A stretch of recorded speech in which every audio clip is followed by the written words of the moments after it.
আপনি বলেন কেন ভালোবাসবেন না কেন? আমি বললে আপনি বুঝতে পারবেন না, শুধু শুধু সময় নষ্ট হবে। আপনি বলেন।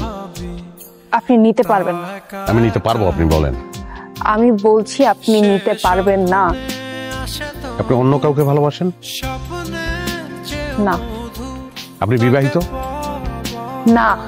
আপনার শারীরিক কোনো অসুস্থতা আছে? না। আপনি ডিভোর্সি? I was raped 5 বছর আগে। বলেছিলাম না আপনি নিতে পারবেন না। কেউই পারে না।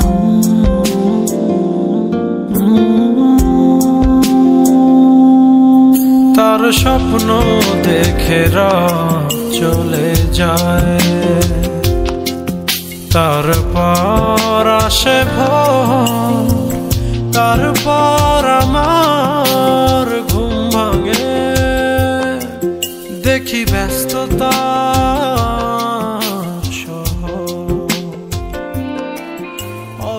আপনি আমাকে বলেছিলেন আমি নিতে পারবো না, আমি নিতে পারিনি। আমি ঘটনাটা নিতে পারি নাই, কিন্তু যে ঘটনার শিকার আপনি, আপনাকে নিতে পারি নাই তা না। আমি সারাদিন আমার নিজের সঙ্গে অনেক বোঝাপড়া করেছি, অনেক জিজ্ঞাসা, কিন্তু উত্তর একটাই, আই লাভ ইউ। আমি আপনাকে ভালোবাসি।